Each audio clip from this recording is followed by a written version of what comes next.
नमस्कार बच्चों।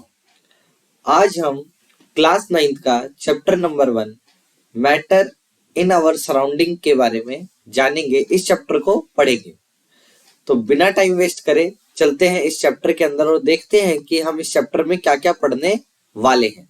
सबसे पहले हमें मैटर के बारे में पढ़ना है, पार्टिकल्स की कैरेक्टरिस्टिक्स के बारे में पढ़ना है, स्टेट्स ऑफ मैटर के बारे में पढ़ना है, change of state and evaporation. ये 4-5 कितने 2-2-4 हाँ 5 टॉपिक है। इन 5 टॉपिक के बारे में इस चैप्टर के अंदर हमें पढ़ना है। एक एक करके एक एक टॉपिक को पढ़ते हैं। आज का जो हमारा टॉपिक होगा वो होगा मैटर, सबसे पहला टॉपिक है ना। तो चलो मैटर के बारे में पढ़ते हैं भाई। देखो बच्चों, अगर मैं बात करूं, एक सेकेंड मैं लिख तो लूं हेडिंग, हाँ इससे लिखते हैं।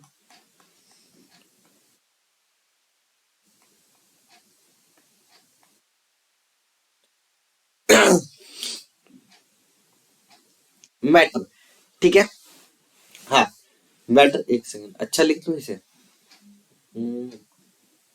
हाँ चलो, तो सबसे पहले हम मैटर के बारे में पढ़ते हैं। और अगर हम मैटर के बारे में पढ़ें तो इसके अंदर हमें सबसे पहले ये देखना होता है कि मैटर किसे कहते हैं, व्हाट इज मैटर, है ना। आजकल 9th क्लास के बच्चों के स्टेटस देख लो आप व्हाट्सएप के ऊपर, और लगे रहते हैं कि हम वहां खड़े होते हैं जहां मैटर बड़े होते हैं टाइप से। नहीं, मैटर वो वाला नहीं होता जो आपके गली नुक्के चौराहे के ऊपर लगा हुआ है। मैटर साइंस के अंदर मैटर शब्द का मतलब होता है जिसके पास ये दो बातें हो। कौन सी दो बातें हो?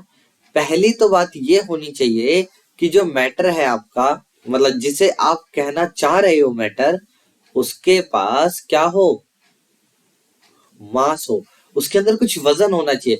अगर मैं जैसे फॉर एग्जांपल कहता हूं कि मेरे पास ये एक मैटर है, मेरे हाथ में एक मैटर है, मैं खुद एक मैटर हूं, आप सब लोग एक मैटर हैं, मैं कैसे कह पा रहा हूँ? कोई डेफिनेशन तो होनी चाहिए ना कि जिसकी वजह से हम इसे मैटर कह रहे हैं। तो पहली जो उसके अंदर प्रॉपर्टी होनी चाहिए जिससे मैं सब्सटेंस को मैटर कहूंगा वो है मास। और दूसरी उसके अंदर जो प्रॉपर्टी होनी चाहिए वो है कि उसके पास कुछ वॉल्यूम हो। वॉल्यूम हो को ऐसे समझ सकते हो कि वो कुछ स्पेस ऑक्यूपाई करे, स्पेस ऑक्यूपाई करे मतलब वो कुछ जगह घेरे। क्या मेरे पास मास है? हाँ, चलो मैं 3-4 एग्जांपल के साथ ही आपको समझाता हूँ, है ना। जैसे फॉर एग्जांपल हम एक ह्यूमन की बात कर लेते हैं, एक तरफ हम बात करते हैं एक कैट की, एक तरफ बात करते हैं चेयर की, एक बात कर लेते हैं हम और भाई टीवी की बात कर लो। और किसकी बात करोगे? चेयर, टीवी और एयर की बात कर लो। बहुत सारे हो सकते हैं ना, human, cat, chair, TV, air. Air के बाद और क्या बात कर सकते हैं? मेन यही है ना। फिर 2-3 एक दो मैं आपके लिए होमवर्क भी दूंगा, उसको आपको बताना है। चलो, सबसे पहले क्या ह्यूमन के पास मास है? Yes sir. क्या ह्यूमन स्पेस ऑक्यूपाई कर रहे हैं? क्या जगह घेर रहे हैं? तो आंसर है हाँ। इंसानों के पास मास भी है, इंसान जगह भी घेर रहे हैं। इसका मतलब ह्यूमन एक मैटर है, क्योंकि ह्यूमन के पास ये दोनों ही प्रॉपर्टीज प्रेजेंट है। चलो कैट के लिए देख लेते हैं जल्दी से। कैट के लिए अगर मैं देखूं, क्या बिल्ली के पास वजन होता है? हाँ सर होता है। क्या बिल्ली जगह घेर रही है? हाँ सर, बिल्ली जगह तो घेरती है, जहां पे बैठती है वहां पर आप कुछ नहीं रख सकते। तो हाँ, वॉल्यूम भी ऑक्यूपाई कर रही है, यानी कि स्पेस भी ऑक्यूपाई कर रही है, और उसके पास मास भी है। अगर ये दोनों बातें हैं तो हम कहेंगे कैट भी क्या है? एक मैटर है। चेयर की बात पे हो, क्या चेयर के पास वजन होता है? हाँ हाँ सर, 3-4 चेयर मिला करके तो हम उठा ही लेते हैं, बट वजन तो होता है ना भाई, भारी तो लगती है। तो यानी कि चेयर के पास मास है। क्या चेयर जगह घेर रही है? हाँ सर, एक कमरे में कुछ ही चेयर आ सकती हैं, मतलब एक कमरे में अगर 20 चेयर आ सकती हैं तो बस 20 ही आ सकती हैं, 20 से ज्यादा नहीं आ सकती। मैं कह रहा हूँ स्पेस ऑक्यूपाई करने का मतलब है कि जिस जगह वो चीज रखी हुई है उसके अलावा, मतलब उस चीज के अलावा वहां पर और कुछ ना रखा जा सके। ठीक है, समझ रहे हो? जहां पर चेयर रखी हो, अगर कमरे में 20 चेयर आ सकती हैं तो बस 20 ही आ सकती हैं, 20 से ज्यादा चेयर नहीं भर सकते। तो चेयर स्पेस भी ऑक्यूपाई कर रही है, चेयर के पास मास भी है, यानी कि दोनों बातें हैं, यानी कि चेयर भी एक मैटर है। तो अगर आप ध्यान से देख रहे हो, ये क्या होता है, ह्यूमन क्या होता है, लिविंग, कैट क्या है, लिविंग, चेयर क्या है, नॉन लिविंग। ऐसी टीवी, टीवी के पास मास है, टीवी के पास इस पे जगह घेरता है, दीवार पर जगह घेर घेर लेता है टीवी, है ना। एयर, एयर मैटर होती है। देखते हैं, क्या एयर के पास मास है? आराम से सोच के कमेंट कर सकते हो आप लोग, क्या एयर के पास मास होता है? अच्छा चलो मैं कुछ एग्जांपल देता हूं आपको। मेरे सर के ऊपर एयर रखी हुई है ना, हम सबके ऊपर एयर है। क्या मेरे को कोई वजन फील हो रहा है एयर का? शायद आपका आंसर, जहां तक मैं सोच पा रहा हूं, नहीं में होगा, क्योंकि मेरे सर के ऊपर मेरे को ऐसा लगता है कुछ है ही नहीं, बट एक्चुअल में एयर है, लेकिन मेरे को वजन तो फील नहीं हो रहा। तो सर इसका मतलब है कि एयर के पास मास नहीं होता। मैंने कहा ऐसा नहीं है बेटा, एयर के पास मास होता है। एक एग्जांपल देखें, देखो, जो गैस का सिलेंडर आता है हमारे घर में, जो गैस का सिलेंडर होता है, जब वो भरा हुआ आता है, ध्यान से सुनना, ये इंपॉर्टेंट बात भी है, जो घर में सिलेंडर भरा हुआ आता है उसमें 29 केजी प्लस वजन होता है। जो उसका वेट होता है वो 29 केजी प्लस होता है, 29 किलो से ज्यादा होता है। जब वो खाली हो जाता है, जब आप उसे वापस करते हो सिलेंडर वाले के पास, तो जो उसका वजन होता है वो 15 किलो के आसपास रहता है। एक सेकेंड, कहा गया, हाँ, वो रहता है 15 केजी के आसपास, 15 किलो से थोड़ा सा ज्यादा इसके आसपास रहता है। तो यानी कि हमारे जो गैस का सिलेंडर है उसमें जो गैस भर रखी है वो कितने किलो की है बेटा? वो है 14 केजी की। अब कहोगे सर लेकिन हमारे ऊपर वजन क्यों नहीं लगता? क्योंकि मेरे ऊपर इतनी सारी एयर नहीं रखी ना, थोड़ी सी एयर रख रखी है। अगर थोड़ी सी एयर रख रखी है तो थोड़ी सी एयर का वजन मेरे को फील नहीं होता।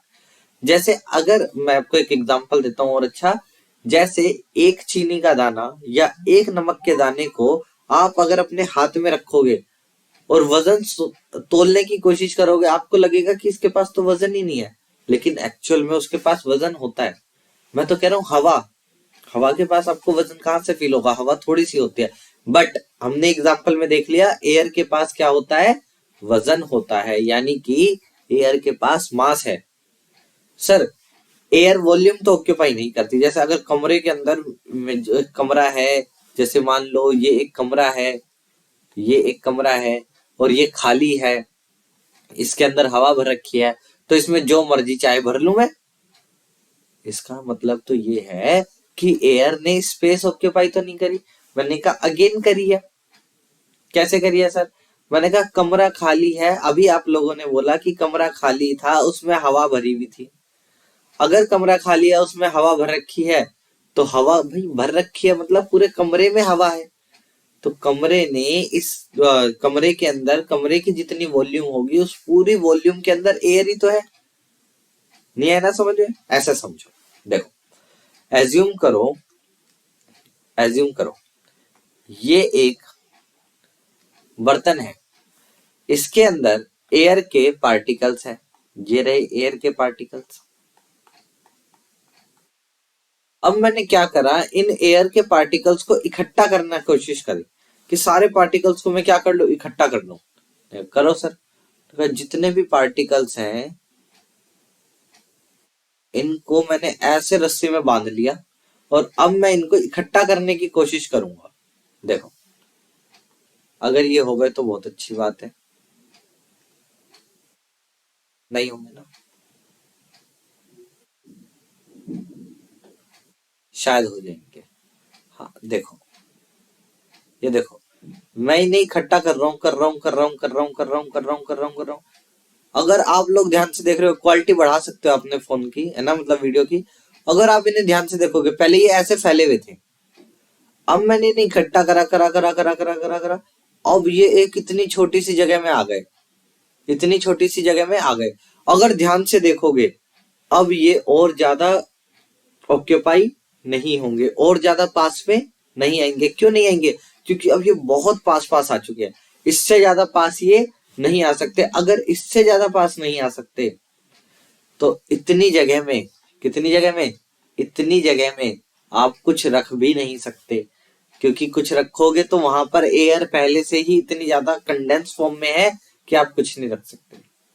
तो एयर के पास बेटा क्या होता है, स्पेस भी ऑक्यूपाई करती है। मैंने दो तरीके से समझाने की कोशिश करी है।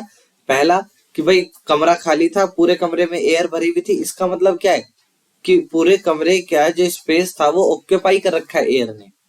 दूसरा मैंने कहा कि अगर मैं इस कमरे की, पूरे कमरे की एयर को इकट्ठा करूं तो ये इतनी ज्यादा इकट्ठी हो जाएगी, लेकिन अगर ये बहुत ज्यादा इकट्ठी हो गई कि इससे ज्यादा इकट्ठी नहीं हो सकती, तो इतनी जगह तो फिर भी ऑक्यूपाई कर रही है ना। ये पूरा कमरा खाली है, उसमें हवा नहीं है, मैंने पूरे कमरे की इकट्ठी करके इतनी सी जगह में ले आया, लेकिन इतनी सी जगह तो ऑक्यूपाई कर रही है, खत्म थोड़ी कर सकते हो आप उसे। तो इसका मतलब ये है कि एयर के पास वॉल्यूम भी है, यानी कि स्पेस ऑक्यूपाई भी कर रही है, और एयर के पास मास भी है। इसका सीधा सीधा सा मतलब है कि एयर भी मैटर है। सर फिर दुनिया में तो सारी चीजें मैटर है, दुनिया में ऐसी कोई चीज ही नहीं है मैटर नहीं है जो। मैंने कहा चलो अब कुछ उन बातों को ले लेते हैं जो कि मैटर नहीं है, मैं पहले से ही बता रहा हूँ, है ना। तो पहला, भाई हम जो ड्रीम देखते हैं, सपने देखते हैं, बताओ अगर मैं ज्यादा सपने देख रहा हूँ, मेरे साथ वाला कम सपने देख रहा है, तो मेरा वजन ज्यादा हो जाएगा, ऐसी बात होती है क्या? नहीं ना। यानी कि मेरे पास अगर ड्रीम है, मेरे बहुत बड़े ड्रीम है, और उसके कुछ भी ड्रीम नहीं है, इसका सीधा सीधा सा मतलब है कि ऐसा सीधा सीधा मतलब ये नहीं है कि मेरा वजन ज्यादा है और सामने वाले का वजन कम है। इसका मतलब है कि भाई मैं सोच रहा हूँ ज्यादा चीजें। तो ड्रीम के पास मास नहीं होता। मैं ज्यादा सपने देख रहा हूँ तो मेरा दिमाग बड़ा हो जाएगा, ऐसा होता है क्या? ऐसा भी नहीं होता, दिमाग सबके पास सेम होता है। ये ना तो ड्रीम के पास वजन होता है, ना ही ड्रीम के पास बेटा क्या होता है, वॉल्यूम स्पेस ऑक्यूपाई करता है। तो ड्रीम एक मैटरलेस चीज है, कोई मैटर नहीं है। दूसरा दूसरा ले लो भाई आप, दूसरा ले सकते हैं हम, ड्रीम नहीं हो सकता, और क्या नहीं हो सकता, हाँ आत्मा, सोल जिसे बोलते हैं। आत्मा, आत्मा के पास ना वजन होता, ना ही क्या नाम है वो स्पेस ऑक्यूपाई करती। तीसरा और क्या हो सकता है? बताओ बताओ बताओ, सोचो और कौन सी चीज हो सकती है जिसके सपने नहीं है, मतलब सपने कह रहा हूँ जो मैटर नहीं है, और कौन सी चीज होगी? एक दो खुद ही सोच लो यार, सारी चीजें मैं सोचूंगा फिर आप क्या करोगे, है ना। दो आपको एग्जांपल सोचने हैं जो मैटर नहीं है। अब मैं आपको कुछ होमवर्क दे रहा हूँ, ये एक तो होमवर्क तो ये हो गया कि दो मैटरलेस चीज देखनी है जो मैटर नहीं है। एक ये है, लाइट मैटर होती है या नहीं होती, लाइट मैटर होती है या नहीं होती ये बताना है। और दूसरा होमवर्क है आपका, एनर्जी मैटर होती है या नहीं होती। इनके बारे में सोचना और मेरे को कमेंट करके बता देना कि लाइट और एनर्जी मैटर है या नहीं है। और दो मैटर लेस चीजों के जो नॉन मैटर हो उनके एग्जांपल आपको बताने हैं। आज की क्लास के अंदर हम पढ़ेंगे पार्टिकल्स की कैरेक्टरिस्टिक्स के बारे में, लेकिन उससे पहले मैं आपको बता दूं कि पार्टिकल्स किन्हें कहते हैं। पार्टिकल्स, भाई पार्टिकल्स कुछ नहीं होते। देखो हमने लास्ट क्लास में पढ़ा था कौन सी चीजें मैटर होती हैं और कौन सी चीजें मैटर नहीं होती।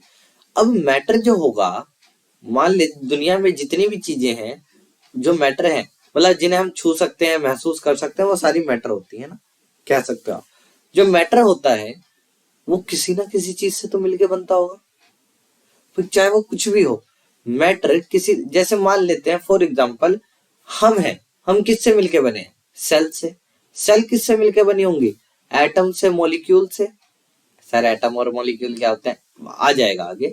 मतलब सेल भी किसी चीज से मिलकर के बनी होगी, सेल भी एक मैटर है, सेल भी किसी चीज से मिलकर के बनी है। तो जितनी भी चीजों से कोई मिल करके कोई मैटर बनता है, उन चीजों को ही हम पार्टिकल्स कहते हैं। तो अगर आपसे कोई आज के बाद पूछ ले कि व्हाट इज पार्टिकल्स, तो आप बोलोगे दे फॉर्म मैटर। जो भी मैटर को मिलकर के बनाते हैं उसी को हम क्या बोल देते हैं? पार्टिकल्स बोल देते हैं।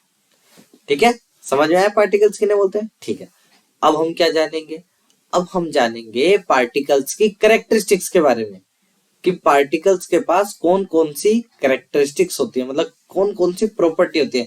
अच्छा, आपके मन में ये आया होगा सवाल कि सर व्हाट इज कैरेक्टरिस्टिक्स। तो मैं आपको बताऊं, कैरेक्टरिस्टिक्स का मतलब होता है जो सिर्फ इन्हीं के पास होती है और किसी के पास नहीं होती है ना। किसके पास होती है? पार्टिकल्स के पास होती है। सर कौन कौन सी होती है वो चीजें? देखो, सबसे पहली है पार्टिकल्स आर कॉन्टिन्यूअसली मूविंग। जो पार्टिकल्स होते हैं वो कॉन्टिन्यूअसली क्या करते रहते हैं? मूव करते रहते हैं, एक जगह से दूसरी जगह घूमते रहते हैं। देखो, नहीं आ रहा? देखो मैं बताता हूँ, आराम से रिलैक्स होकर समझो। ये हमारे पास सोचो एक डब्बा है, हमें डब्बे बनाने का बहुत शौक है। एक डब्बा है हमारे पास, डब्बे के अंदर ये एक हाइड्रोजन गैस का मॉलिक्यूल है, ये दूसरे हाइड्रोजन गैस का मॉलिक्यूल है, ये तीसरी हाइड्रोजन गैस का, ये चौथी, पांचवी, ये छठी, ये सातवीं, ये आठवीं, ये नौवीं, ये नहीं, नाइन्थ क्लास है ना तो नौवीं बनाएंगे। हाँ, ये गैस के हाइड्रोजन गैस के पार्टिकल है। क्या लगता है आपको ये बस ऐसे ही पड़े रहेंगे? आप, आजकल सर्दियां चल रही हैं, हम जब हाथ सेकते हैं तो क्या जो धुएं के पार्टिकल्स होते हैं, क्या धुएं के जो कण होते हैं वो एक ही जगह रहते हैं? वो भी तो उठ करके हवा में धीरे धीरे धीरे धीरे मिक्स होते रहते हैं। ऐसे ही ये जो पार्टिकल्स होंगे ये भी टिक करके नहीं बैठेंगे, ये भी क्या करेंगे, कभी ये इधर भाग रहा है, ये इधर भाग रहा है, ये इधर भाग रहा है, ये इधर भाग रहा है, कोई कहीं भाग रहा है, कोई कहीं भाग रहा है।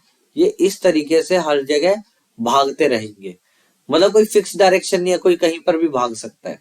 ये ऐसे है ना, मतलब इस तरीके से सारे भागेंगे। अच्छा सर ठीक है, अगर ये भाग रहे हैं तो सर हमें क्या फर्क पड़ता है? अगर ये भाग रहे हैं तो देखो, पहले एक और चीज बता दूं, ठीक है, कॉन्टिन्यूअसली मूव करते रहते हैं, ये बात आपको याद रखनी है। ठीक है, एग्जाम्पल देखें, चलो एग्जाम्पल देख ही लेते हैं ना। देखो, अगर ये एक जगह से दूसरी जगह इधर उधर जा रहे हैं तो सर कैसे, मतलब क्या? मैंने कहा देखो, हमारे पास दुनिया में तीन तरह के पार्टी या सब्सटेंसेस होते हैं, जो स्टेट होती है उनकी, या तो वो सॉलिड होंगे, या तो वो लिक्विड होंगे, या वो गैसेस होंगी। यही तीन मेनली पाए जाते हैं, वैसे पांच भी होते हैं, सात भी बोलते हैं लोग, लेकिन हमको तीन ही पढ़नी है, सॉलिड, लिक्विड और गैस। जो सॉलिड होते हैं उसमें पार्टिकल पास पास में होते हैं, जो सॉलिड होते हैं उनमें पार्टिकल पास पास में होते हैं। इसे अब मैं डिटेल में ही करा देता हूँ। जो सॉलिड होंगे उसमें पार्टिकल पास पास में होंगे। देखो,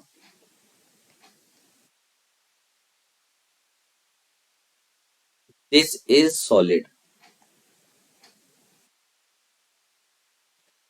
ये है हमारे पास एक सॉलिड, इसमें पार्टिकल है पास पास। पार्टिकल चाहते हैं इधर उधर इधर उधर इधर उधर भागना, लेकिन जगह ही नहीं है, कहां से भागेंगे वो? अच्छा, तो सर इसका मतलब कि सॉलिड में पार्टिकल्स नहीं भागते? नहीं भागते। तो सर यहाँ पे क्यों लिखा हुआ है पार्टिकल्स कॉन्टिन्यूअसली मूविंग? अरे सुनो तो, पार्टिकल्स भागना चाहते हैं लेकिन उनके पास जगह नहीं है, हमने उन्हें रोक दिया है। जैसे, अच्छा जैसे ऐसे समझो, ये सारे पार्टिकल इधर उधर भागना चाह रहे थे, नहीं भागना चाह रहे थे? चाह रहे थे भागना, लेकिन अगर मैं क्या करूं, इनको इतनी पास ले आऊं, इतनी पास ले आऊं, इतनी पास ले आऊं कि एक बिंदु बन करके रह जाए। अब ये चाहते हैं ना भागना, लेकिन भाग नहीं पा रहे। क्यों नहीं भाग पा रहे? क्योंकि ये पास पास में है। सॉलिड में यही होता है कि पार्टिकल्स भागना चाहते हैं लेकिन वो भाग नहीं पाते। सर फिर लिक्विड में क्या होता है? लिक्विड में ऐसा होता है, देखो, ये हाँ, ये होता है लिक्विड के अंदर कि पार्टिकल ने भागना चाहा, पार्टिकल्स भाग भी रहे हैं, लेकिन इतनी बहुत ज्यादा इधर उधर नहीं भाग पा रहे क्योंकि उनके पास जगह नहीं है। एग्जाम्पल के लिए देखो, ये है लिक्विड के पार्टिकल्स, ये भाग तो सकते हैं लेकिन इनके पास बहुत ज्यादा जगह नहीं है, मतलब जगह है, सॉलिड के पास तो बिल्कुल ही जगह नहीं होती, लिक्विड के पास थोड़ी बहुत जगह है। तो लिक्विड के पार्टिकल सॉलिड से थोड़ा सा ज्यादा भाग पाते हैं। गैसेस की अगर मैं बात करूं तो गैसेस में पार्टिकल्स क्या होंगे बेटा? बहुत दूर दूर होंगे।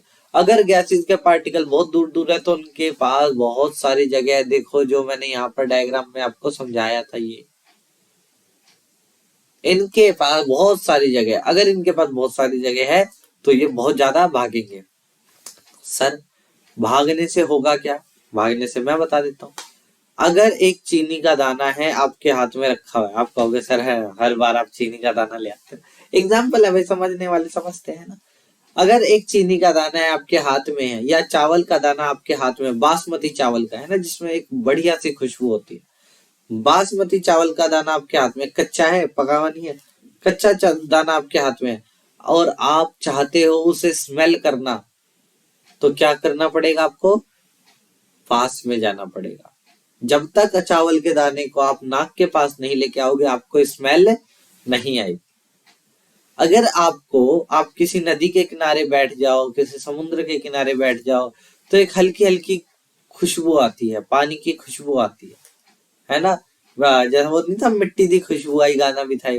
पानी की हमें खुशबू आती है क्योंकि पानी के पार्टिकल फिर भी थोड़े थोड़े से दूर होते हैं, है ना। तो पानी की फिर भी आ जाती है हमें, सॉलिड्स के मुकाबले ज्यादा आती है। सोचो अब गैसेस की बात करते हैं। एक अगरबत्ती है, आपने कहीं दूर जला रखी है, बट खुशबू आपको दूसरे कमरे में भी आ रही है, तीसरे कमरे में भी आ रही है। किसी ने बहुत अच्छा खाना बनाया, उसने घर में कुकर में सीटी लग रही है, भाप बन के खाना, जो मसाले थे वो आपकी नाकों में जा रहे हैं, दूर बैठे हुए आप, बगल वाले घर से खुशबू आ रही है, तो आपको पता चल जाता है अरे भाई उसने बढ़िया खाना बनाया। भाई खुशबू क्या है? एयर ही तो है। जब पार्टिकल्स मूव करेंगे, सॉलिड मूव ही नहीं कर पा रहा था, सॉलिड की जो खुशबू थी वो बस यहीं पे बंद के रह जा रही थी। सॉलिड के पार्टिकल से जो खुशबू थी वो बस इतनी सी जगह में रह जाएगी। जो लिक्विड होंगे वो पार्टिकल्स थोड़े से मूव कर सकते हैं, इसलिए इतनी बड़ी जगह में खुशबू जाएगी उनकी। और गैसेस तो भाई गैसेस है, गैसेस की खुशबू बहुत दूर तक जाएगी क्योंकि गैसेस के पार्टिकल मूव कर सकते हैं। तो शायद आपको ये वाली बात समझ में आई होगी कि मैटर के जो पार्टिकल्स होते हैं वो कॉन्टिन्यूअसली मूव करते रहते हैं। जैसे ही जगह मिलेगी वो मूव करेंगे। सॉलिड के पास जगह नहीं होती इसलिए वो मूव नहीं कर पाते, करते भी है तो ना के बराबर करते हैं। पहली बात समझ में आई? ठीक है। दूसरी अगर मैं बात करूं, कॉन्टिन्यूअसली मूविंग हो गया। दूसरी बात करते हैं भाई, दूसरा टॉपिक पढ़ते हैं। दूसरी क्या कैरेक्टरिस्टिक होती है? पार्टिकल्स के बीच में स्पेस होता है, स्पेस बिटवीन पार्टिकल्स। पार्टिकल्स के बीच में स्पेस होता है, जगह होती है, जगह होती है। मैंने कहा देखो अभी अभी मैंने थोड़ी सी देर पहले, 1 मिनट पहले बताया था, दिखाऊं क्या बताया था मैंने? मैं बताता हूँ, 1 सेकेंड दो मेरे को। मैंने ये उठाया सॉलिड और इसे रख दिया, 1 सेकेंड, हाँ यहाँ पे, और फिर मैंने उठाया इसको, जस्ट सेकेंड, इनको और इनको भी उठा के नीचे रख दिया।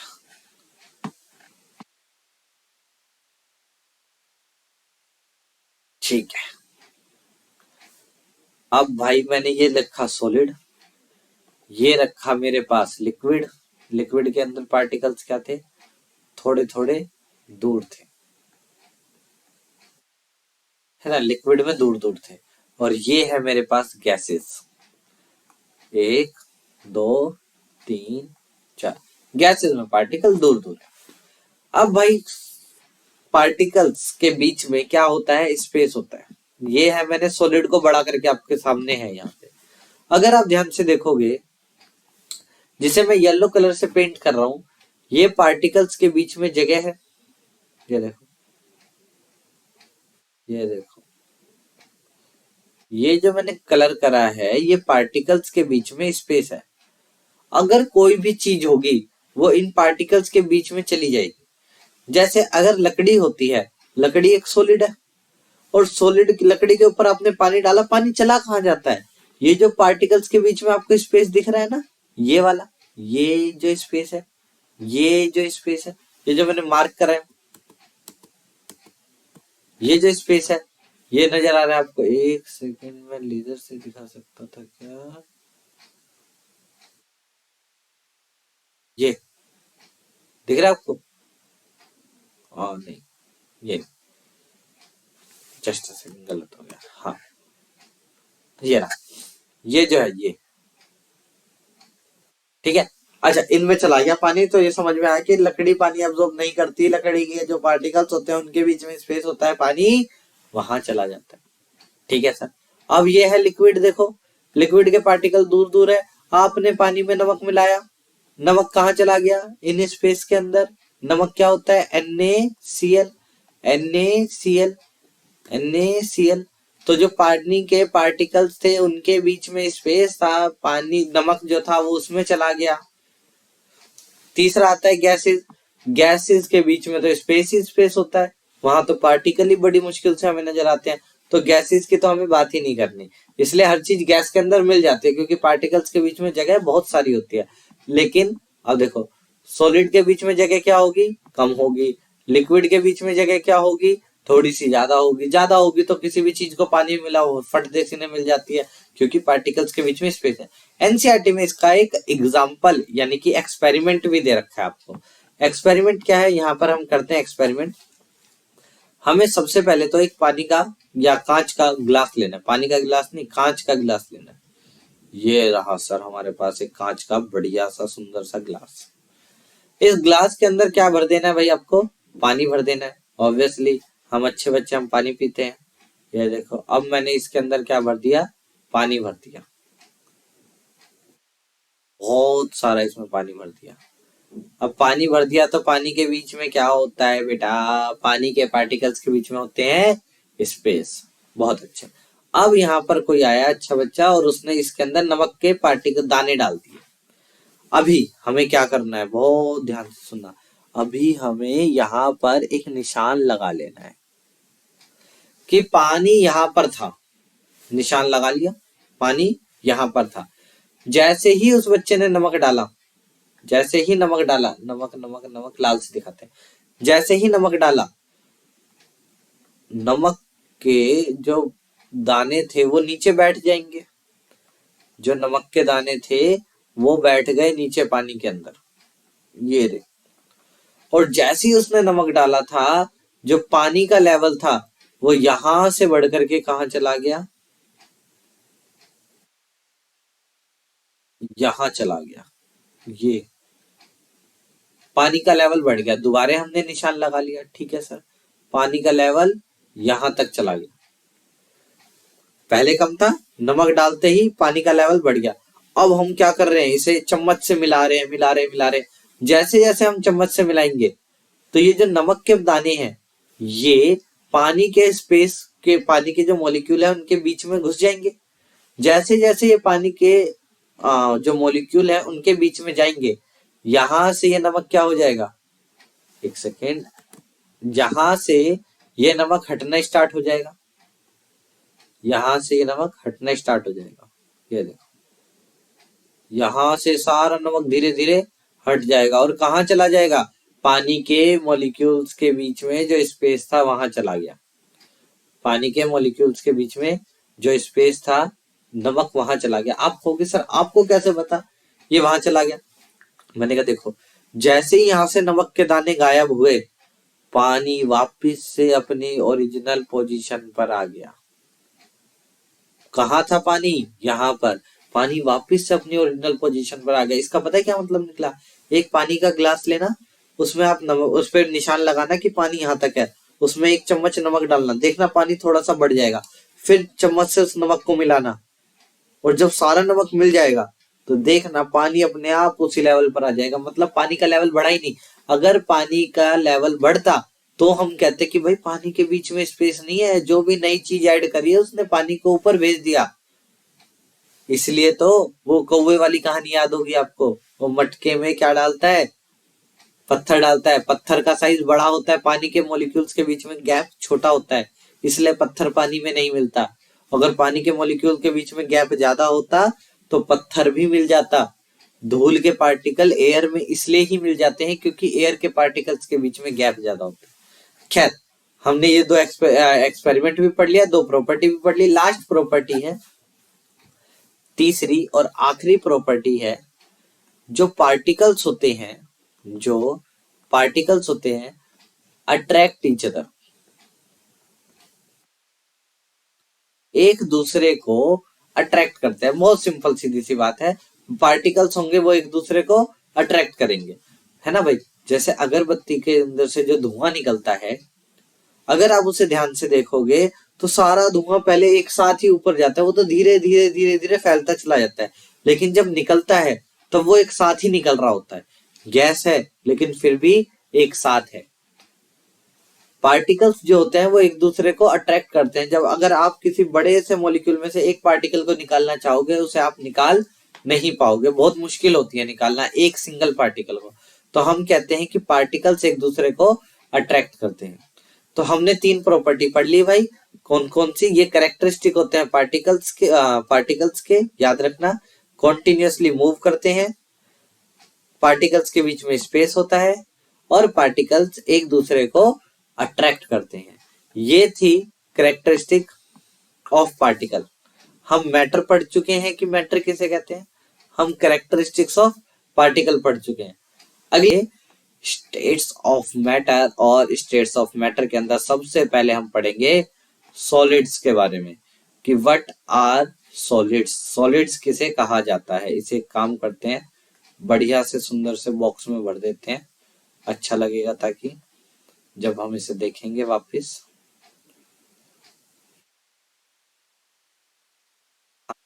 सॉलिड्स, सॉलिड्स के बारे में पढ़ते हैं। सबसे पहले वही काम, सबसे पहले सॉलिड दिखते कैसे हैं? सर सॉलिड तो पार्टिकल से मिलके बने होंगे, और पार्टिकल कैसे अरेंज होते हैं सॉलिड्स के अंदर? सर हमें पता है, हम देखो हम होशियार हैं, देखो हम आपको बता रहे हैं, एक सेकंड रुक जाओ। हम ऐसे गोले बनाएंगे, 1 2, नहीं सर हम छोटे बड़े गोले नहीं बनाते, इसलिए हम एक काम करेंगे, हमारे पास टेक्नोलॉजी है, तो हम इन गोलों को क्या कर लेंगे, कॉपी पेस्ट कर लेंगे, बहुत सारे गोले बना करके। देखो इस गोले को उठाया इसके बगल में, इस गोले को उठाया इसके बगल में, इस गोले को उठाया इसके बगल में, ठीक है, इस गोले को उठाया इसके बगल में, एक सेकंड, बगल में, हाँ, इसको उठाया इसके बगल में, इसको उठाया इसके बगल में, इसको उठाया इसके बगल में, ठीक है। अब इन सब को उठाया, कॉपी करा, हाँ ये देखो, इसको उठाया इसके ऊपर, ये ऐसे, शाबाश, इसको उठाया इसके ऊपर, ओ एक रह गया, इसको यहाँ पे रख देंगे, शाबाश, इसको उठाया इसके ऊपर। स्कूल में बनाया ना बेटा, ये जो मैं टाइम लगा रहा हूँ ना, आप लोग भी लगा लेना स्कूल के अंदर, ये बना करके आ जाना, बढ़िया नंबर वंबर मिल जाएंगे। हाँ, सॉलिड्स की प्रॉपर्टी देख रहे थे हम। तो सबसे पहले हमने कहा सॉलिड ऐसे दिखते हैं, फिर हमने कहा कि अगर ऐसे दिखते हैं सॉलिड, एक काम करते हैं तो इनकी प्रॉपर्टी भी लिख देते हैं। सबसे पहली प्रॉपर्टी क्या होगी सॉलिड की? देखो सॉलिड के अंदर पार्टिकल्स के पास ज्यादा स्पेस नहीं होता, तो हम सबसे पहला पॉइंट यही लिखेंगे कि particles are very close to each other। Particle solid में एक दूसरे के बहुत ज्यादा पास होते हैं। भाई पार्टिकल पास में होंगे क्यों? सर क्योंकि इन पार्टिकल्स के बीच में कोई ना कोई अट्रैक्टिव फोर्सेस होंगी, बिल्कुल। तो दूसरा यही कारण है, दूसरा लॉजिक भी यही है, मतलब दूसरी प्रॉपर्टी भी यही है सॉलिड की, कि strong force of attraction between particles। Particles के बीच में स्ट्रॉन्ग फोर्स ऑफ अट्रैक्शन होगी। अच्छा सर, तीसरा, क्या पार्टिकल इधर उधर भाग सकते हैं? जगह ही नहीं है। अगर पार्टिकल इधर उधर नहीं भाग सकते तो मॉलिक्यूल जैसा था, मतलब सॉलिड जैसा पहले था वैसा ही बाद में रहेगा, क्योंकि पार्टिकल के पास तो इधर उधर भागने की जगह ही नहीं है। तो हम कह सकते हैं कि फिक्स शेप होगी, ठीक है, फिक्स शेप होगी, ठीक है। और क्या कह सकते हैं? और सर देखो, अगर मैं ये कह रहा हूं कि शेप फिक्स है, ना इसे मोड़ा जा सकता है ना तोड़ा जा सकता है। शेप क्या है इसकी, फिक्स है। अगर शेप फिक्स है तो इसकी वॉल्यूम भी फिक्स होगी। भाई वॉल्यूम क्या होता है, वॉल्यूम अगर आप मैथ की टर्म्स में बोलोगे तो L into B into H, length into breadth into height. अगर इसे छेड़ा ही नहीं आ सकता, इसकी शेप को बदला ही नहीं जा सकता, तो लेंथ ब्रेथ और हाइट तीनों में से बदलने का कोई सवाल ही नहीं पैदा होता। तो इसकी वॉल्यूम भी क्या हो गई, फिक्स हो गई। ठीक है, 4 बातें हो गई। पांचवी बात देखो, पांचवी प्रॉपर्टी एग्जाम में तो 3 ही आएंगी, मैं तो आपको इतनी साल लिखवा रहा हूँ। अब पांचवी प्रॉपर्टी और क्या हो सकती है, देखो क्या पार्टिकल्स के बीच में स्पेस आपको नजर आ रहा है, पार्टिकल्स के बीच में स्पेस नजर आ रहा है, नहीं आ रहा ना, हाँ नहीं आ रहा। अगर पार्टिकल्स के बीच में स्पेस नजर नहीं आ रहा तो इसे दबाया भी नहीं जा सकता। दबाओगे कैसे, दबाओगे, पार्टिकल्स के पास जगह ही नहीं है। ऐसे सोचो, 2 लेदर की बॉल है, एक दूसरे के बिल्कुल टच कर रखे हैं आपने, अब दबाने की कोशिश करो, नहीं दबा पाओगे, जगह ही नहीं है। अगर नहीं दबा पाओगे, जगह नहीं है, तो इसका मतलब दे आर रिजिड, मतलब जिसको दबाया नहीं जा सकता, इनकम्प्रेसिबल, इन्हें कंप्रेस नहीं किया जा सकता। तो 5 मैंने यहां पर आपकी बातें बोल दी। अच्छा देखो, जब भी कोई पार्टिकल इधर उधर भागता है उसके पास एनर्जी होती है जो कि उसके मूवमेंट की वजह से आते हैं। जब भी कोई पार्टिकल इधर उधर भागता है तो उसके पास एनर्जी होती है जो उसके मोशन की वजह से, इधर उधर भागने की वजह से आती है। उस एनर्जी का नाम होता है काइनेटिक एनर्जी। अब सॉलिड के पार्टिकल इतने पास पास रखे हैं, वो भागना चाह रहे थे नो डाउट, लेकिन जगह नहीं मिल रही। जब जगह नहीं मिल रही तो जो उनका गति है, उनकी जो मोशन है वो बहुत थोड़ा सा है। अगर मोशन ही नहीं होगा उनमें, वो इधर उधर भाग ही नहीं पाएंगे, तो उनके पास जो एनर्जी होगी वो भी क्या होगी, बहुत थोड़ी सी होगी। अच्छा, वो उस एनर्जी का नाम क्या होता है, उस एनर्जी का नाम होता है काइनेटिक एनर्जी। तो यहां पर हम अलग पेन से लिख देते हैं, एक सेकंड, सुंदर पेन से लिखेंगे, NOTE, note, energy due to motion is known as kinetic energy, known as kinetic energy। जब पार्टिकल इधर उधर भाग नहीं पा रहे तो उनके पास मोशन भी नहीं है, मोशन नहीं है तो हम सीधा सीधा कहेंगे लो काइनेटिक एनर्जी, कि इनके पास काइनेटिक एनर्जी भी क्या होगी, लो होगी। शेप फिक्स है ये है। अब आते हैं मुद्दे की बात पे। सर मुद्दे की बात क्या है, मुद्दे की बात बेटा ये है कि यहां पर होते हैं कुछ एक्सेप्शंस। सर एक्सेप्शंस क्या होते हैं, एक्सेप्शंस का मतलब होता है जो सारी बातों को फॉलो नहीं करते। एग्जाम्पल के लिए आपके मन में क्वेश्चन आना चाहिए, सर रबर बैंड, वो भी तो सॉलिड है, लेकिन उसे खींचे तो खींच जाता है, उसे छोड़ दे तो वापस अपनी शेप में आ जाता है। बिल्कुल। दूसरा दूसरा होता है आपका क्या, स्पॉन्ज, फोम, फोम को दबा दो तो दब जाता है। सर फोम है ना, फोम। इसे एक्सेप्शंस बोलते हैं जो नॉर्मल बातों को फॉलो नहीं करते। ये दोनों भी सॉलिड है। जैसे देखो, सॉलिड की प्रॉपर्टी क्या थी कि इन्हें दबाया नहीं जा सकता, इनकी शेप चेंज नहीं की जा सकती। रबड़ बैंड की कर सकते हो आप, है ना, कर सकते हो। ये एक्सेप्शन है, इन्हें एज अ एक्सेप्शन याद करना है आपको, कि इनके पार्टिकल के बीच में उतनी ज्यादा अट्रैक्टिव फोर्सेस नहीं रह पाती। मैं रीजन नहीं दे रहा हूं, मैं आपको बस दिमाग में घुस जाए इसलिए बता रहा हूँ कि इतनी ज्यादा अट्रैक्टिव फोर्सेस नहीं रह पाती इनके पार्टिकल्स के बीच में, इसलिए जब आप इन्हें खींचते हो तो खींच जाते हैं। लेकिन सॉलिड होने की वजह से जब आप इन्हें छोड़ते हो वापस आ जाता है। लेकिन अगर आपने बहुत ज्यादा फोर्स लगा दी तो ये टूट भी जाएंगे, टूट जाएंगे ना। तो टूटना ही तो प्रॉपर्टी होती है कि अगर आपने ज्यादा फोर्स लगा दी सॉलिड के ऊपर तो सॉलिड टूट जाएगा।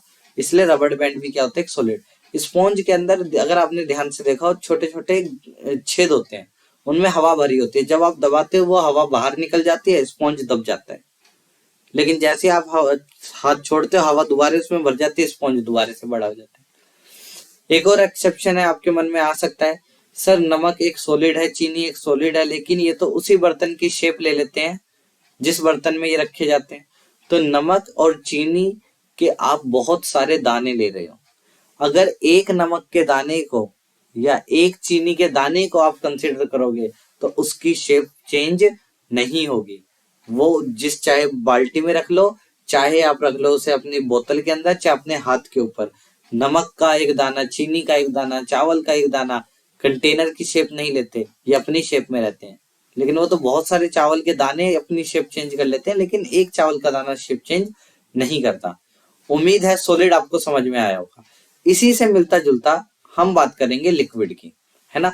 फटाफट से एक काम करते हैं, यहीं से इन चीजों को कॉपी कर लेते हैं ताकि हमारा टाइम थोड़ा सा बच जाए। Just a second. ये 6 बातें हमें लिक्विड के अंदर भी देखेंगे। इन 6 में से कोई 2-3 बातें याद रख लेना, आपका काम हो जाएगा, है ना। 2-3 बातें करके एग्जाम में चले जाना। अब हम बात करेंगे किसकी, लिक्विड की, लिक्विड्स की। और लिक्विड की जब हम बात करेंगे, एक काम करते हैं, इसे ऐसे कर लेते हैं और इसे भी पीले कलर से बैकग्राउंड म्यूजिक के साथ धूम धूम करते हुए इसे भर देते हैं। अब देखो, आ जाते हैं अपने उसी पे। हम्म, हम्म, हम्म,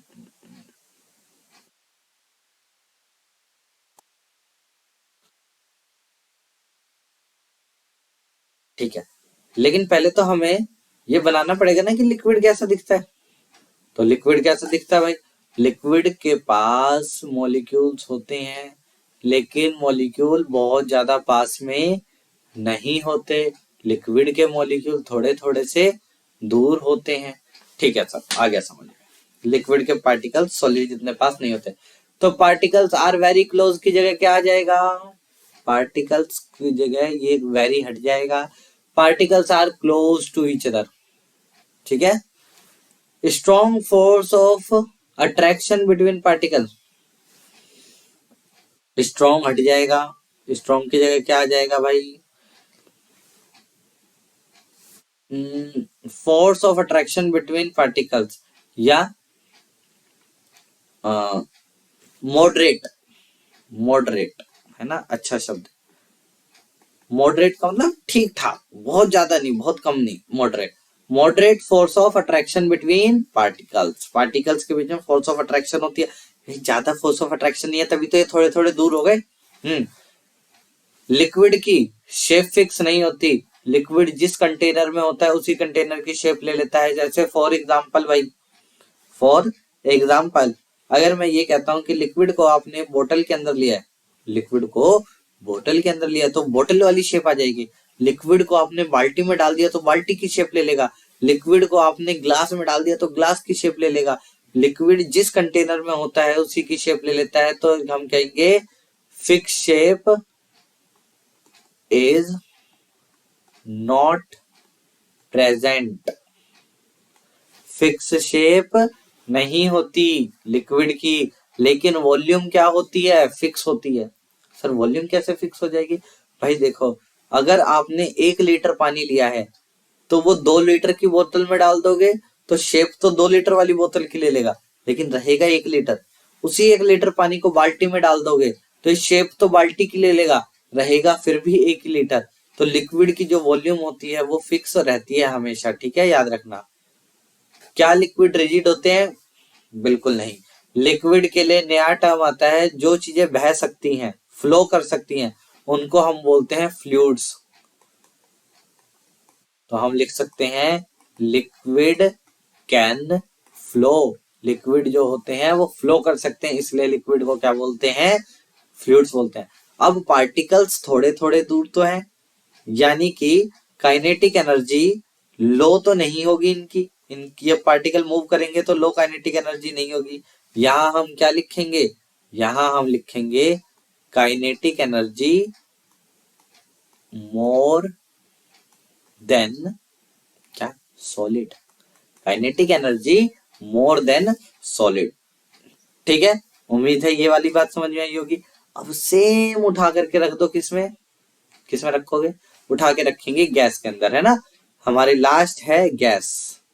गैस के बारे में जल्दी से पढ़ लेते हैं। देखो भाई, अब हम पढ़ने जाएंगे अपने अगले टॉपिक जिसका नाम है गैस। और गैस के बारे में अगर हम पढ़ेंगे तो भाई सबसे पहले तो हमें इसे पीला करना पड़ेगा, और हमने इसे कर दिया पीला अगर, तो अब हमें गैस दिखती कैसी है वो बनानी पड़ेगी। गैस के मॉलिक्यूल होते बहुत दूर दूर, गैस के मॉलिक्यूल होते बहुत दूर दूर। अरे ये तो लिक्विड जितने पास हो गए, नहीं भाई नहीं नहीं नहीं, दूर करो दूर करो दूर करो। गैस के मॉलिक्यूल होते बहुत दूर दूर, ये हमने गैस के मॉलिक्यूल दूर दूर बना दिए। अगर गैस के मॉलिक्यूल दूर दूर बना दिए तो अब क्या करेंगे, अब इन्हें उठा करके प्रॉपर्टीज पढ़ लेंगे। अरे सर ये तो सॉलिड वाली प्रॉपर्टी है।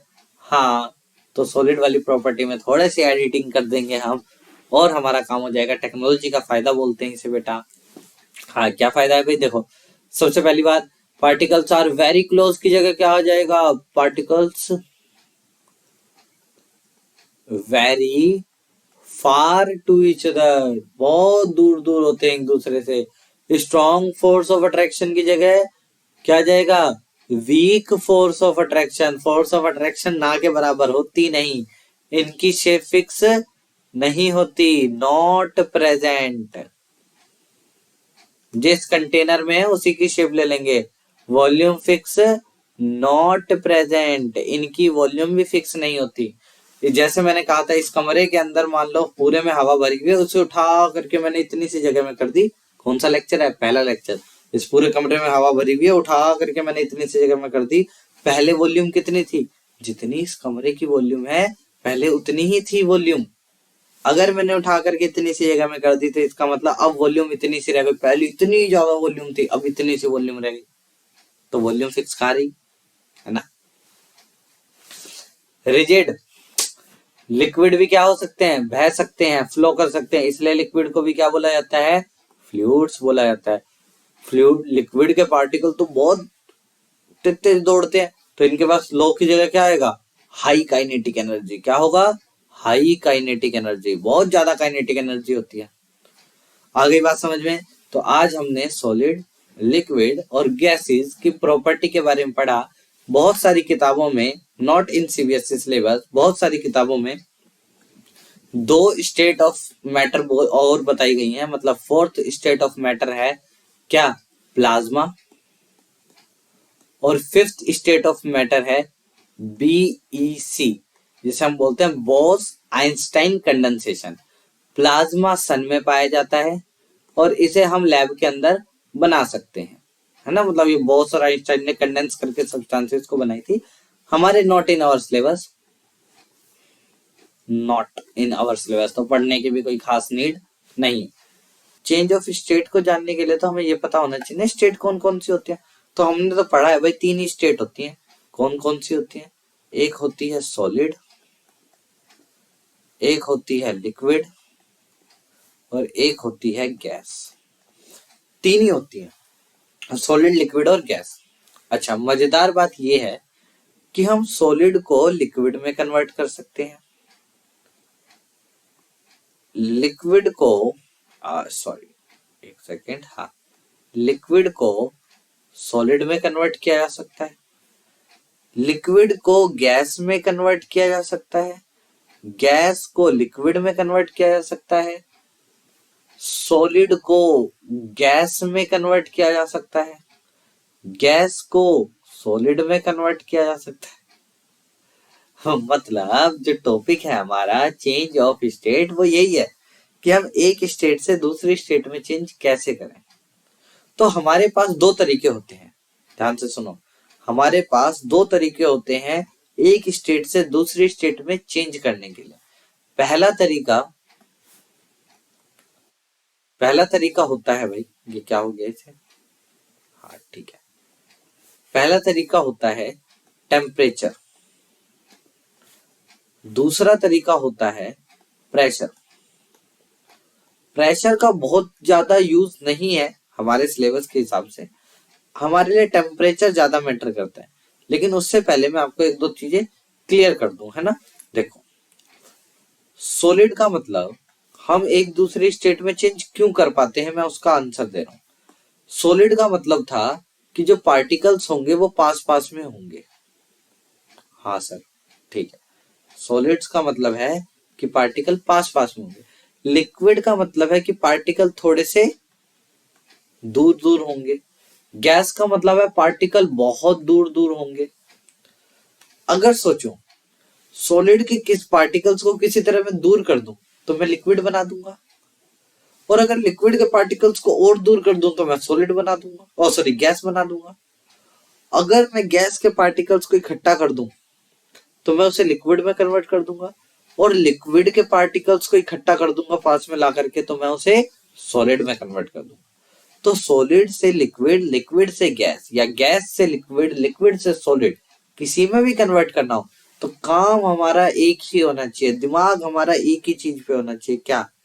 पार्टिकल को पास लेकर, सॉरी उल्टा बता रहा हूँ, पार्टिकल को दूर लेके जाओ तो सॉलिड से लिक्विड, लिक्विड से गैस पहुंच जाएंगे। पार्टिकल को पास लेके आओ तो गैस से लिक्विड, लिक्विड से सॉलिड पहुंच जाएंगे। समझ गए? सर भी टेम्परेचर कैसे इस काम को कर लेता है? टेम्परेचर का देखो सिंपल काम है। अगर मैं इन पार्टिकल्स को हीट एनर्जी दे दूंगा, इन पार्टिकल्स को हीट एनर्जी दे दूंगा तो इन पार्टिकल्स के पास ताकत आ जाएगी, एनर्जी आ जाएगी। जैसे ही इन पार्टिकल्स के पास एनर्जी आएंगी ये इधर उधर भागने की कोशिश करेंगे। अगर ये इधर उधर भागने की कोशिश करेंगे तो अपने बीच में, अब देखो मैं थोड़ा सा इसे जूम कर रहा हूं, शायद आप लोगों को बेटर समझ में आए। ये देखो, ये दो पार्टिकल्स थे, इन दो पार्टिकल्स के बीच में, अब ध्यान से देखना, हमें दूर से नजर नहीं आएगा लेकिन पास से आ जाएगा नजर, है ना। इन पार्टिकल्स के बीच में फोर्स ऑफ अट्रैक्शन थी।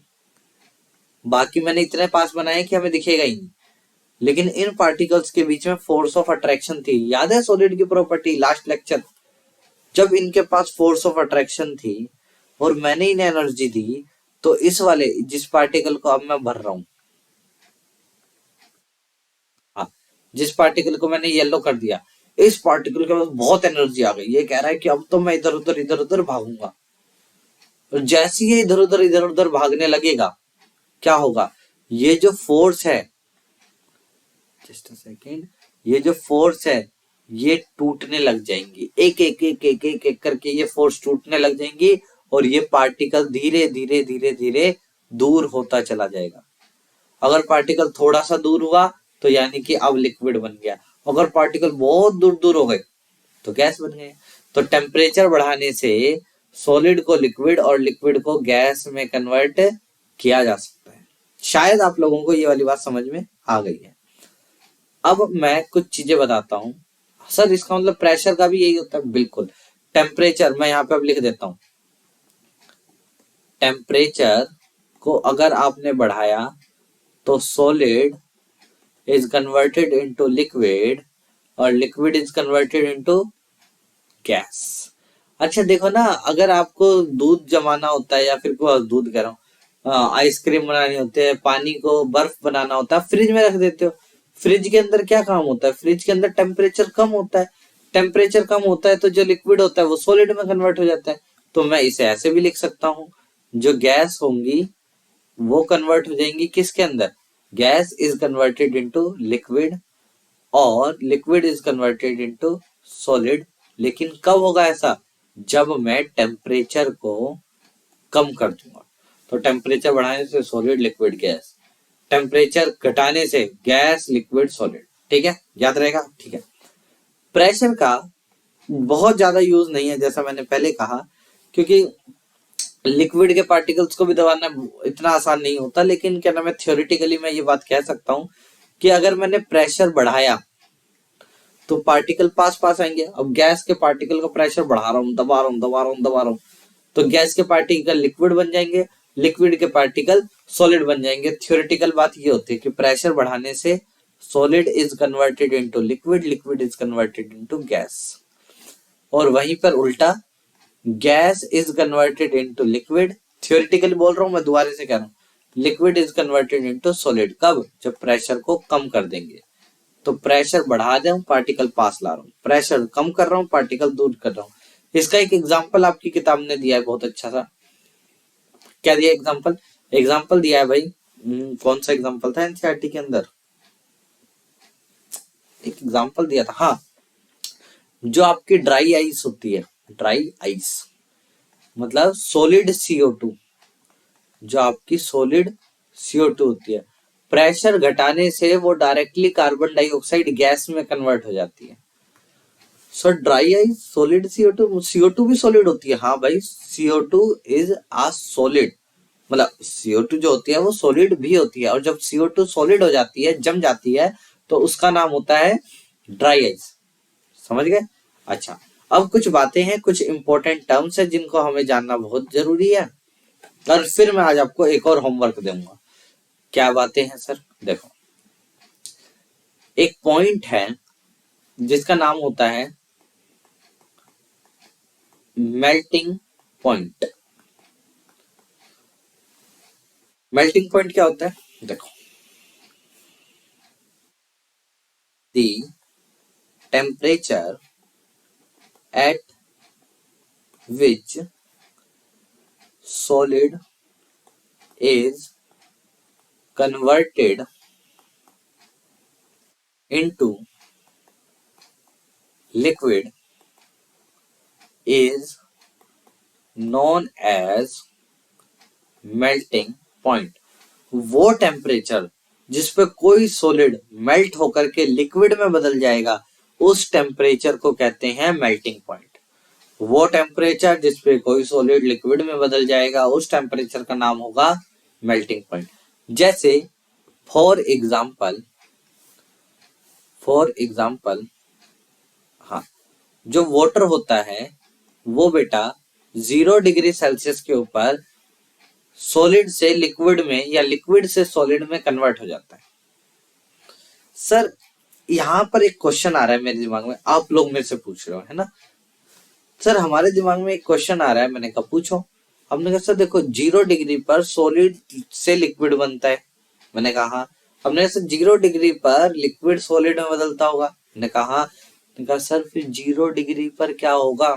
मैंने कहा मतलब, आपने कहा सर देखो हम समझाते हैं आपको, है ना, आपको नहीं आती समझे, हम समझाते हैं। मान लो -1 डिग्री सेल्सियस है। अब मैंने कहा हाँ ठीक है, -1 डिग्री सेल्सियस के ऊपर जो वाटर होगा वो तो सॉलिड होगा, मैंने कहा हाँ, जिसे आप क्या बोलते हो? आइस बोलते हो। ठीक है, सही लग रहा है? सही है सर। 1 डिग्री सेल्सियस के ऊपर +1 डिग्री सेल्सियस के ऊपर लिक्विड होगा, जिसे हम क्या बोलते हैं? पानी बोलते हैं, है ना, वाटर। मैंने कहा हाँ ये भी सही है। सर 0 डिग्री पर क्या होगा? 0 डिग्री सेल्सियस पे? मैंने कहा दोनों होंगे। 0 डिग्री सेल्सियस पे दोनों होंगे, सॉलिड भी होगा लिक्विड भी होगा। आपने कहा कैसे होंगे सर? मैंने कहा अब देखो, आपका क्वेश्चन समझ गया हूं मैं, अब मेरा आंसर सुनना बहुत इंपॉर्टेंट है। आंसर, सॉलिड से लिक्विड बना कैसे था? या पहले आपको एक इंटरेस्टिंग बात बताऊं। इंटरेस्टिंग बात ये है, जब जो सॉलिड होता है, जब वो 0 डिग्री पर आता है, क्यों आया? -1 डिग्री पर था, -1 डिग्री से 0 डिग्री पर क्यों आया? सर हमने इसे हीट कर दिया था इसलिए आया। मैंने कहा ठीक है, 0 डिग्री को भी हीट कर दो। हाँ सर, तो ये 1 डिग्री पहुंच जाएगा। मैंने कहा नहीं रुको, 0 डिग्री के ऊपर अगर आप हीट करोगे तो ये सॉलिड जो होगा वो कन्वर्ट हो जाएगा लिक्विड के अंदर, और टेम्परेचर 0 डिग्री ही रहेगा। ये है ना, 0 डिग्री टेम्परेचर है, आप हीट कर रहे हो, 0 डिग्री टेम्परेचर है, आप हीट कर रहे हो, हीट करे जा रहे हो, सॉलिड लिक्विड में कन्वर्ट हो जाएगा, लेकिन टेम्परेचर नहीं बढ़ेगा। सर फिर ये जो हम हीट दे रहे हैं ये जा कहाँ रही है? इसी का आंसर था यहाँ, ये रहा। आ जाओ देखो, ध्यान से देखना भाई। हाँ, ये था, ये थे पार्टिकल्स के बीच में, ये सॉलिड है -1 पर, हमने टेम्परेचर दिया, पार्टिकल ने कहा नहीं मेरे को भागना है, टेम्परेचर बढ़ रहा है, -1 से 0 पहुंच गया, जैसे ही 0 पहुंचा अब ये पार्टिकल अपने फोर्सेस को तुड़वाने लग जाएगा। इस फोर्स को तुड़वाया इसने, ये गई। इस फोर्स को तुड़वाया इसने, ये गई। इस फोर्स को तुड़वाया इसने, ये गई। तो जो आप टेम्परेचर दे रहे हो वो पार्टिकल का टेम्परेचर बढ़ाने में यूज नहीं हो रहा, वो टेम्परेचर यूज हो रहा है ये जो फोर्स धीरे धीरे टूट रही है इनको तोड़ने के लिए यूज हो रहा है। इसलिए जब भी आप क्या करोगे, जब भी आप, ये लिखा हुआ, जब भी आप सॉलिड 0 डिग्री के ऊपर अगर सॉलिड है मतलब वाटर है, उसे आपने हीट दी तो उसका टेम्परेचर नहीं बढ़ेगा वाटर का, वो 0 डिग्री ही रहेगा।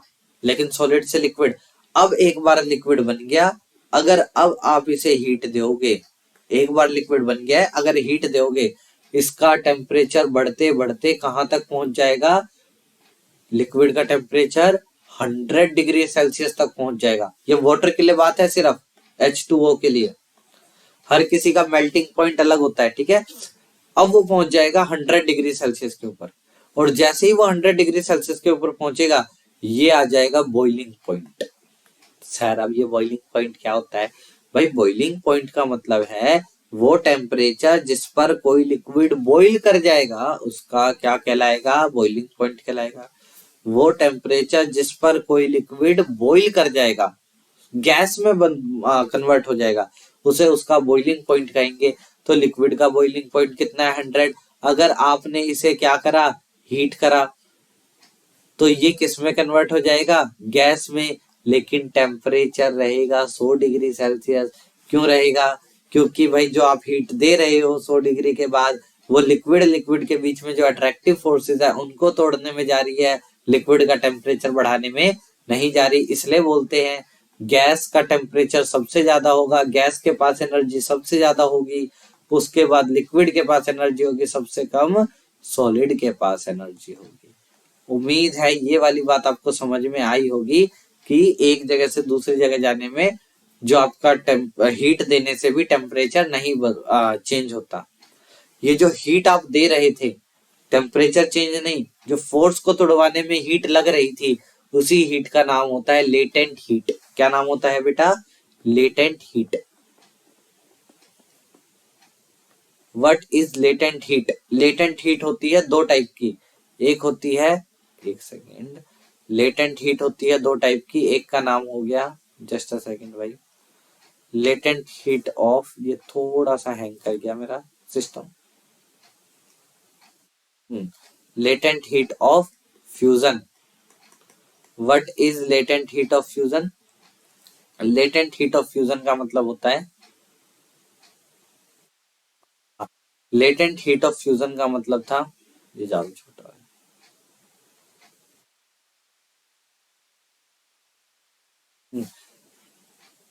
व्हेन, या ऐसे लिखो, हीट रिक्वायर्ड टू कन्वर्ट, अच्छा फ्यूजन का मतलब क्या होता है? सॉलिड को लिक्विड में कन्वर्ट करना, ये फ्यूजन कहलाता है। Heat required to convert 1 kg of solid into liquid. 1 kilo solid को लिक्विड में कन्वर्ट करने के लिए जितनी हीट की रिक्वायरमेंट है उसी को लेटेंट हीट ऑफ फ्यूजन कहेंगे। यही वो हीट है जो बॉन्ड तोड़ रही है, यही वो हीट है जो बॉन्ड तोड़ रही है। बॉन्ड तोड़ रही थी इसलिए क्या नाम है, हमें ये टेम्परेचर को बढ़ा नहीं रही थी, जो हम हीट दे रहे थे वो टेम्परेचर को बढ़ा नहीं पा रही थी। ऐसे ही एक होता है भाई आपका लेटेंट हीट ऑफ वेपराइजेशन। तो लेटेंट हीट ऑफ वेपराइजेशन क्या हो जाएगा भाई आपका? लेटेंट हीट ऑफ वेपराइजेशन हो जाएगा same, heat required to convert, इतना आसान रहेगा, थोड़ा जल्दी काम हो जाएगा अपना। हाँ ये रहा, हीट रिक्वायर्ड टू कन्वर्ट, अब वेपराइजेशन है ना, यानी कि 1 kg ऑफ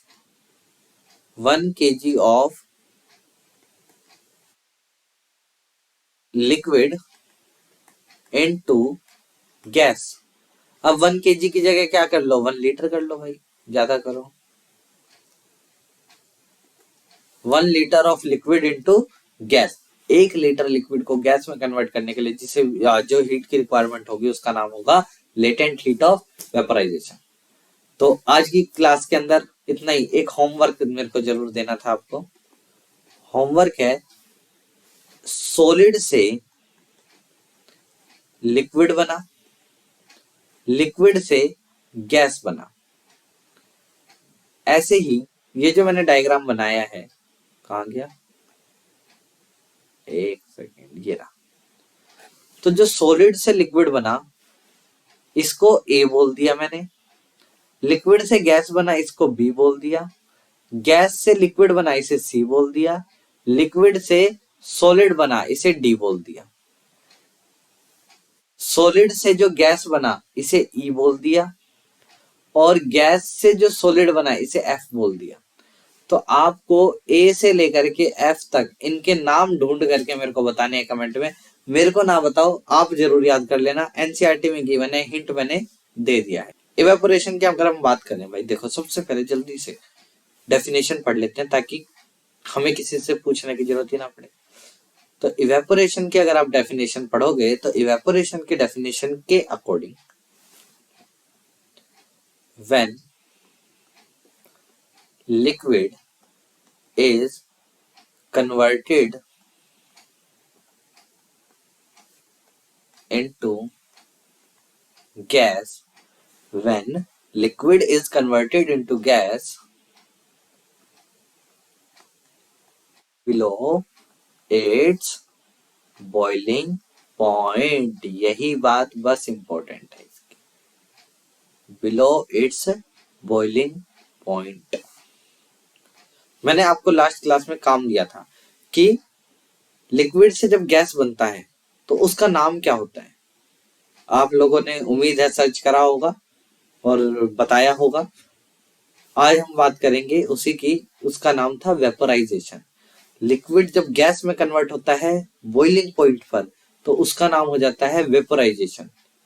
अगर अगर नोट है ना, नोट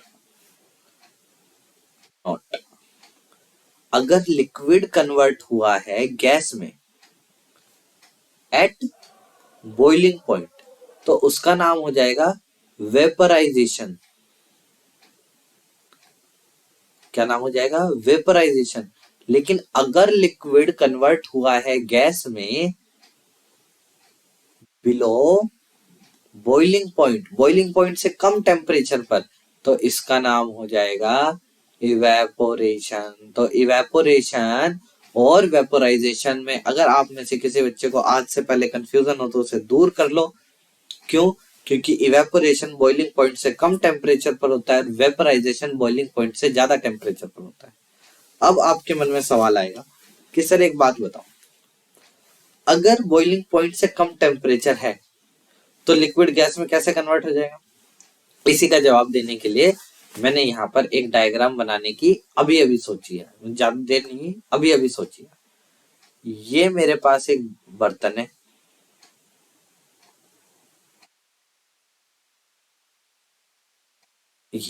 ये मेरे पास एक बर्तन है, इसके अंदर मैंने लिक्विड भर रखा है।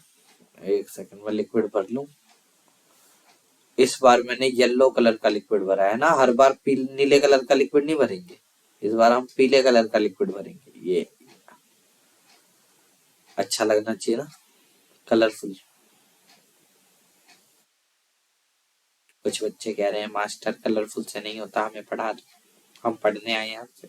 हाँ, ये लिक्विड मैंने इसमें भर लिया। अब देखो कुछ पार्टिकल्स होंगे जो लिक्विड के अंदर होंगे, मजा नहीं आया ना, रेड से बनाते हैं।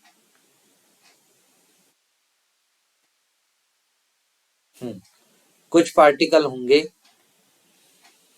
जो अंदर होंगे, लिक्विड के अंदर हर जगह पार्टिकल है, मैं बना कुछ रहा हूं। और कुछ पार्टिकल होंगे जो सरफेस पे होंगे। अब ध्यान से सुनना, मजेदार बात यहीं से है।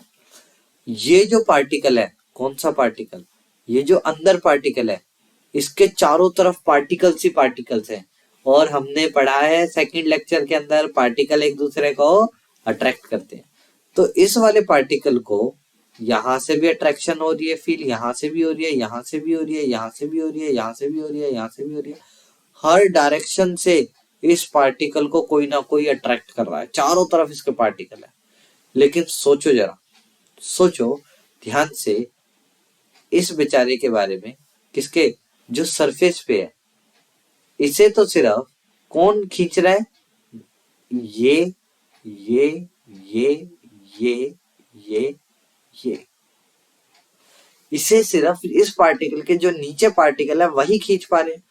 मतलब जो सरफेस पे पार्टिकल हैं, जो सरफेस पे पार्टिकल हैं, उनपे सिर्फ हाफ अट्रैक्टिव फोर्सेस लग रही हैं। जो बिलो पार्टिकल है, जो नीचे पार्टिकल दबे हुए हैं लिक्विड के, ये वाला पार्टिकल, जो नीचे पार्टिकल दबे हुए हैं, इनके ऊपर फुल अट्रैक्टिव फोर्सेस है। इनके ऊपर चारों तरफ से लग रही है, उस पर सिर्फ नीचे से लग रही है। तो ये वाला जो पार्टिकल होता है, ये जो सरफेस पे मौजूद पार्टिकल है, ये क्या कहेगा, बाकी पार्टिकलों से ये मदद की गुहार लगाएगा कि यार मेरे पास थोड़ी सी, देखो मैंने क्या बोला था, याद करो सेकंड लेक्चर के अंदर, नहीं देखा है तो भाग करके देख के आओ जल्दी से। क्या बोला था हमने, हमने बोला था कि पार्टिकल भागना चाहते हैं, कॉन्टिन्यूअसली मूविंग, वो तो जगह नहीं मिल रही है, अट्रैक्टिव फोर्सेस की वजह से बेचारे दबे पड़े। तो इस वाले पार्टिकल को जैसे ही पता चला यार मेरे ऊपर अब कम फोर्स लग रही है, तो इसने जो भी नीचे जितने भी पार्टिकल थे इनको मनाया, उनको बोला देख भाई, भागना तुम भी चाहते थे, लेकिन तुम हो नीचे, तुम्हारे ऊपर बहुत हर जगह से अट्रैक्टिव फोर्सेस लग रही हैं, मेरे ऊपर थोड़ी सी अट्रैक्टिव फोर्सेस है, अगर तुम मेरी मदद करो तो मैं भाग जाऊंगा। इसने कहा मतलब, इसने कहा देखो, अगर तुम मेरे को सारे थोड़ी थोड़ी सी हीट एनर्जी दे दोगे, तुम लोग सारे मेरे को थोड़ी थोड़ी सी एनर्जी दे दोगे, तो ये जो अट्रैक्टिव फोर्सेस है मैं इनको तोड़ दूंगा और तोड़ करके भाग जाऊंगा। क्योंकि इसके ऊपर नीचे जितनी अट्रैक्टिव फोर्सेस नहीं लग रही, तो ये कम टेम्परेचर, बॉइलिंग पॉइंट से कम टेम्परेचर में भी अट्रैक्टिव फोर्सेस को तुड़वा लेगा और भाग जाएगा। इसलिए हम बोलते हैं, क्या बोलते हैं हम बोलते हैं इवेपोरेशन जो होता है, it is a surface phenomena, it is a surface phenomenon. क्योंकि सरफेस के पार्टिकल ही होते हैं जो भाग जाते हैं, तो सरफेस के पार्टिकल भाग जाएंगे, उनके ऊपर ज्यादा अट्रैक्टिव फोर्स लगती नहीं है, इसलिए वो बॉइलिंग पॉइंट से कम में भाग जाएंगे। ठीक है, इवेपोरेशन समझ में आ गया। अच्छा, अब बात कर लेते हैं फैक्टर अफेक्टिंग इवेपोरेशन। इवेपोरेशन को कौन कौन से फैक्टर्स अफेक्ट करते हैं, फैक्टर्स। अगर मैं फैक्टर्स की बात करूं, तो जो सबसे पहला फैक्टर होता है, वो होता है सरफेस एरिया। जितना ज्यादा सरफेस एरिया होगा, सरफेस पे पार्टिकल्स उतने ज्यादा होंगे, जितने ज्यादा सरफेस पे पार्टिकल होंगे, पार्टिकल जल्दी जल्दी भागेंगे। तो सरफेस एरिया इंक्रीज करने से इवेपोरेशन भी इंक्रीज कर जाएगा। बहुत अच्छे। दूसरा, टेम्परेचर। भाई हमें हीट देनी थी, अगर हमने थोड़ी सी हीट दे दी, पार्टिकल्स की बजाय हमने हीट दे दी, तो पार्टिकल सरफेस की और जल्दी भागेंगे। तो टेम्परेचर बढ़ाने से भी इवेपोरेशन बढ़ जाएगा। तीसरा, विंड स्पीड। जितनी तेज हवा चलेगी, पार्टिकल्स को हवा उतनी ही अपने साथ भगा करके ले जाएगी। हवा चल रही है, हवा के पास काइनेटिक एनर्जी है, चलने वाली चीज के पास काइनेटिक एनर्जी है। तो जैसे ही हवा सरफेस से टकराएगी, सरफेस के पार्टिकल से टकराएगी, अपने अंदर से काइनेटिक एनर्जी निकाल करके पार्टिकल को दे देगी। जैसे ही पार्टिकल के पास काइनेटिक एनर्जी आएगी, वो कहेगा आहा एनर्जी आ गई, अब मेरे को तोड़ करके भागना है, तो पार्टिकल भाग जाएगा। तो हवा की स्पीड जैसे जैसे बढ़ेगी, इवेपोरेशन भी बढ़ जाएगा। लास्ट आता है ह्यूमिडिटी। अब एयर के अंदर समझो पहले से ही बहुत ज्यादा, क्या नाम है, पानी भरा हुआ है। ह्यूमिडिटी का मतलब क्या, एयर में लिक्विड कितना है, एयर में वाटर के मॉलिक्यूल कितने हैं, एयर में लिक्विड कितना है, इसको बोलते हैं ह्यूमिडिटी। अगर एयर में पहले से ही लिक्विड बहुत ज्यादा है तो नए लिक्विड एयर में जाना क्यों चाहेंगे? आप एक ऐसी बस में हो जहां पे बहुत भीड़ है, आपको मौका मिले दूसरी बस में जाने का, लेकिन आपको ये बोलते हैं दूसरी बस में इससे भी ज्यादा भीड़ है, आप कहोगे फिर क्या आएगा फायदा भाई, उस बस में क्यों जाना मेरे को जिसमें क्या नाम है फायदा ही ना मिले, उसमें और भीड़ है मैं क्यों जाऊं? तो अगर ह्यूमिडिटी ज्यादा होगी, एयर में पहले से ही लिक्विड ज्यादा है, तो ह्यूमिडिटी अगर ज्यादा होगी तो इवेपोरेशन क्या हो जाएगा? कम हो जाएगा, इवेपोरेशन नहीं होगा। सर्दियों में कपड़े कहाँ सूखते हैं हमारे? सर्दियों के अंदर कपड़े, जो सर्दियां होती हैं उसके अंदर एयर में वाटर है, तो कपड़े सुखाओ सूखते ही नहीं और गीले हो लगते हैं हमें, कपड़े यार गीले हो गए, वो इसी की वजह से ह्यूमिडिटी बढ़ाने से इवेपोरेशन कम हो जाता है। समझ गए बात? अब इस चैप्टर का लास्ट टॉपिक पढ़ लेते हैं और फिर इसी प्रकार से हमारा यह अध्याय समाप्त हो जाएगा। क्या है भाई?